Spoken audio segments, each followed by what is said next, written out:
బాణప్రయోగం చేశాడు. శరీరానికి తాకటం తగిలింది, శరీరం భేదించింది. ససాయకార్తో విపరీత చేతా కూజన్ పృథివ్యాం నిపపాత వీర తం వీక్ష్య భూమౌ పతితం విసంజ్ఞం నేదు ప్రహృష్టా యుధియాతుధానా. సుగ్రీవుడు బాణం తగలగానే చిత్తమంతా వికారం అయిపోయింది.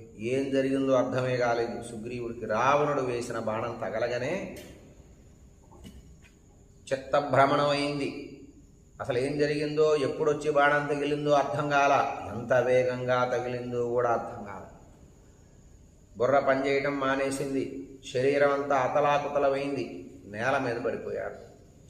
స్పృహ తప్పి పడిపోయాడు సుగ్రీవుడు రావణుడు వేసిన బాణానికి. రావణుడి పైన అనేకమైనటువంటి కొండశిరలు, పర్వతాలు, చెట్లు ఎన్నో వేస్తే సుగ్రీవుడు వాటన్నింటినీ ఛేదించినటువంటి రావణుడు బాగా ఆగ్రహం చెందినవాడే ఒకే ఒక వజ్రాయుధం లాంటి బాణాన్ని సుగ్రీవుడి పైన ప్రయోగిస్తే అది సుగ్రీవుడికి తగిలి స్పృహ తప్పి నేల మీద పడిపోయాడు.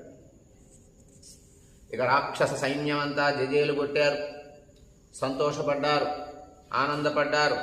కేరింతలతో సంతోషపడుతూ రాక్షస సైన్యం వైపు పెద్ద ధ్వని బయలుదేరి వానర సైన్యం అంతా కూడా దిగాలుగా ఉన్నారు.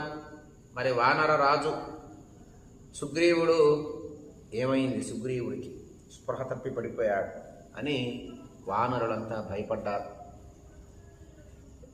వెంటనే తతో గవక్షో గవయః సుషేణ స్వధర్షభో జ్యోతిముఖో నలస్యాం శైలాం సమత్పాట్య వివృద్ధకాయాః పృథుద్రువస్తం ప్రతిరక్షసేంద్రం. వెంటనే రాక్షస సైన్యమంతా కూడా దగ్గరకు వచ్చారు. గజుడు, గవాక్షుడు, సుషేనుడు, వృషభుడు, జ్యోతిర్ముఖుడు, నలుడు అనేక పర్వతాలను పెకిలించారు. వీళ్ళంతా కోపం పెరిగి పెద్ద శరీరాలు కలిగినటువంటి వాళ్ళు వీళ్ళంతా కూడా ఆ రావణుడి పైకి ఇక దండెత్తారు ఒక్కసారి అంతా కూడా. ఎందుకంటే వానర రాజు పడిపోయాడు కదా, అందరికీ ఆవేశం వచ్చింది. అందరూ నలుడు, గజుడు, గవాక్షుడు, వృషభుడు, జ్యోతిర్ముఖుడు అందరూ అనేకమైనటువంటి వానర సైన్యానికి ఆయుధాలు అక్కడున్న చెట్లే, అక్కడున్న కొండరాళ్ళు, బండరాళ్ళు, పర్వతాలు ఏది దొరికితే వాటితోనే వాళ్ళు యుద్ధం చేయడం జరిగింది. రావణుడి పైకి పరిగెత్తారు వీళ్ళంతా.